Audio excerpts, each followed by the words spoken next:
আপোনালোকে এনেকুৱা কুৱেশ্যন যদি দেখা পায় 1 ছেকেণ্ডত এনচাৰ কৰিব পাৰিব। এটা কুৱেশ্যন কৈছে কোনো এটা সংখ্যাক প্ৰথমে 40% বৃদ্ধি কৰা হ'ল আৰু তাৰপিছত 40% হ্ৰাস কৰা হ'ল আৰু শতাংশ পৰিমাণত সংখ্যাটোৰ মুঠ পৰিৱৰ্তন কিমান। এনেকুৱা যদি কুৱেশ্যন দেখা পায় আপোনালোকে 1 ছেকেণ্ডত উলিয়াব পাৰিব। আপোনালোকে চাব যে মানটো একেই আছে নেকি, হয়, ইয়াতে 40% বৃদ্ধি কৰিছে আৰু 40% হ্ৰাস কৰিছে। তো এনেকুৱা ক্ষেত্ৰত আমি কি কৰিম, ডাইৰেক্ট ইয়াৰ এই সংখ্যাটোৰ প্ৰথমটো আৰু এই সংখ্যাৰ প্ৰথমটো আমি ইনটু কৰি দিম, মানে পূৰণ কৰিম।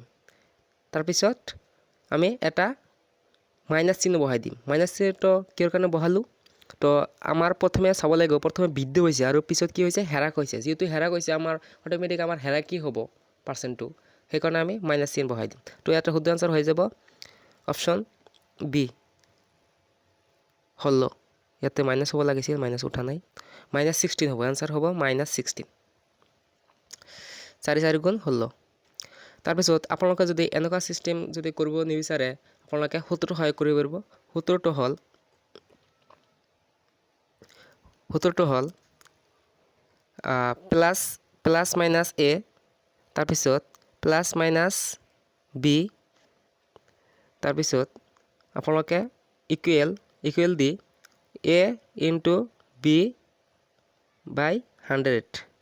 এইটো ফৰ্মুলাত আপোনালোকে মানবিলাক পুট কৰি দিব, এনচাৰটো ওলাই আহিব।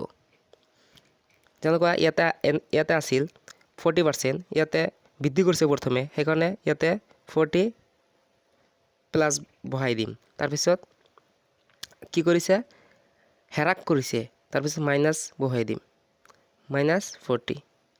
তাৰপিছত এনেকৈ আপোনালোকে এৰ মান 40 বহাই দিব, তাৰপিছত বিৰ মান 40 বহাই দিব। এনেকৈ কৰি আপোনালোকে কেলকুলেশ্যন কৰিলে -16 এনচাৰ পাই যাব। কৰি চাব আপোনালোকে।